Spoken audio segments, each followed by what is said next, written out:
Dreamcade replay update, the emulation machine that's going to play Nintendo 64 on Dreamcast with no issue, even 4K video now. Let's check out what the February update is. Dreamcade replay update early February. I'm excited to get this thing in my hands. It looks like we're getting closer and closer and closer. For those of you that are not familiar, it's basically a $100 retro gaming mini PC.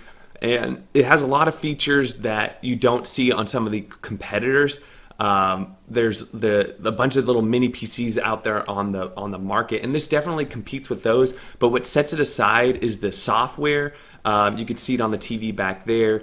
Very easy to use, similar to like RetroPie, but it totally looks different. But the whole idea is similar, where you have a systems menu. In the systems menu, you have a game menu, and once you have your emulators all configured up, ready to go, it's super easy to just launch a game and add new games.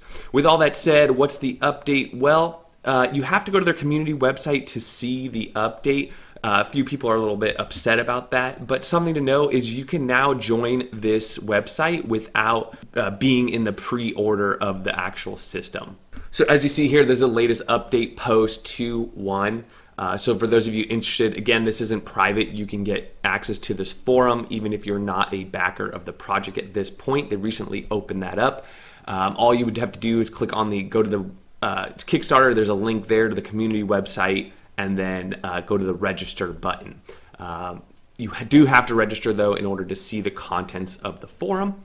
Now here we are. We have the final hardware test units from both companies. Both set arrived with lockdown BIOS that keep us doing from stress testing. So that's a little concerning that they haven't been able to stress test, meaning like run a game, run it under high load for 5, 10, 15 hours at a time. And for you hardcore gamers out there, you want to know that when you launch a game, you know, you're not going to be halfway through a game and then poof, it shuts down and overheats, something like that. I'm not too concerned about that myself, but it's just nice to know that the testing has been done and succeeded. So we're still we're unsure about that. The other bad news, since we're talking about bad news, we'll start there, is that they are a week behind in testing. They're hoping to test a week earlier, so that was pushed back 1 week from their initial plan. These things happen. A week isn't that bad, but as you know, we've been having a lot of pushbacks from production, everything else, so it's just another delay. With all that said, though, they do say that they are testing. You can see this photo here. They're testing stations. You might be wondering why are there these big arcade panels in front of these monitors? Because this is their testing station for their large arcades. So basically, you can see, though, there's a bunch of controllers in front of them. So the controllers and the monitors are what they're actually using. This picture just happens to have the arcade units there as well. And according to them, they're getting way better performance than they thought they would be getting out of the processor. So that's great news. That means we probably will potentially see some GameCube, some higher end systems. Dolphin, not sure. We'll find out shortly. But they did say that they were able to do 4K YouTube. So that means YouTube and streaming from Steam as well as Netflix is going to be a breeze on this thing. That's a big plus to me, considering like a Roku or a Fire TV or something like that is going to run you about $30, $40 for a 4K version. So it really does add to the value of this system. It's not why I'm interested in it, but I think what it does show is the potential of the unit itself. So we're looking good. You'll see, I'm going to put some footage here of N64 gameplay on the beta unit, which was on the Atom processor, which was not that great compared to this new Intel processor that they will be shipping with. So I know it's not a definitive, here's an emulation test, but I can almost with 99% certainty tell you that, you know, Nintendo 64 and Dreamcast are going to fly really great. So for those of you Odroid fans out there, this is going to compete with the Odroid and do way more and have way more easier setup. That is the key, I think. You know, a lot of people getting into the Odroid have been around the community. They're not intimidated by that. But some of the new people around the block are going to really like the simplicity version of it. Let's see some of the comments here. Loving the updates. Good to hear 4K video output is working so well. Keep up the great work. So psyched about this. Keep on rocking. I'm impressed with you guys with all the great updates and great. So a lot of positivity here. I can't wait. It's coming together well. 2 questions. The spec look powerful enough. Will I be able to Steam on the Dreamcade and play classic games like Counter-Strike? I bet you could on really, really low res. And is the release date still the same? Okay, here we go. The guns are going to work. So those of you for the light guns, that it's looking good.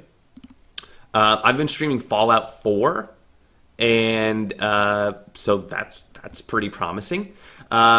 Yes, though probably only for international buyers. Most likely I'll ship those from China personally, but don't hold me to that. So they'll arrive a week or so before everyone else. The timing should be all worked out by the end of this month or so. Right now, I don't even know the final packaging size. So a lot of unknowns as far as ship out dates, you know, not knowing the package dimensions, not knowing the delivery windows, the delivery method. So there's a lot that goes into this. You know, I am cutting them quite a bit of slack. You know, I do think the overall product, though, hasn't been compromised. And to me, that would be the most saddening thing to me, is that the unit itself was compromised. You know, I spent the $100 thinking that I was going to get this fully capable machine, and it still seems that is going to be the case. The delays and things like that have been kind of a downer, kind of a con, but there's a lot of positive here as well. So as you saw from my previous videos, I'm still bullish about this product. I'm still really excited about it and get it all running and working and getting it on my home entertainment console. This thing is going to be on my main TV, so I'm really excited about that and the potential it has. And you know I'm going to be making a ton of videos about this thing, so I'm excited about the outlet.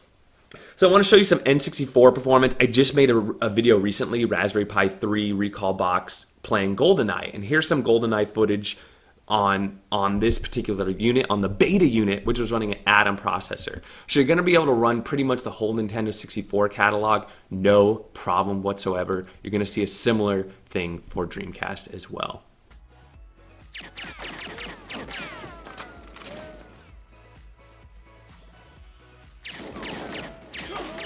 So as you see, no frame drops, running just great, and this is on the Atom processor. So there you have it. Those are the updates. Let me know what you guys think. Are you guys excited? Or do you think it's gonna flop? Whatever you want. Maybe you're in between the two. I do think this is something to be noted. I do think it's going to be one of the top contenders for emulation in 2018. So, you know, I'm excited about it, and I'm going to keep talking about it because I don't see anything else in the $100 price range that's going to do this much and is going to be this user-friendly. The other things I hear frequently asked questions are about the legality of the ROMs and things like that. And, you know, that is a gray area. This is not something I'm worried about. Even if they get rid of the archive.com feature where you can go in there and download, you're still going to be able to hook a micro USB to this device or network into it on your computer and drag and drop your personal backups. And as we know, there is a large amount available through many different avenues. So I'm not worried about that at all. What I'm worried about is getting the unit, getting it shipped, and having all the features unlocked, like the light gun, like the Dreamcast emulator, some of the higher end emulators that do need a little tweaking to get them working right. The Nintendo, the Super Nintendo, I'm not concerned at all. The Nintendo 64, you know, whether they're running Project 64 or MuPin 64, they're gonna run just fine on this thing. The Netflix and the YouTube, I mean, that's all browser stuff. These things are running Windows 10. There's gonna be no problem with that whatsoever. I think where the issues are gonna be is with some of the add-on items and getting that delivery window set. So I think I've hammered this down enough, but I just wanna make sure everyone's on the same page. Don't forget to like and subscribe, and we'll catch you on the next one.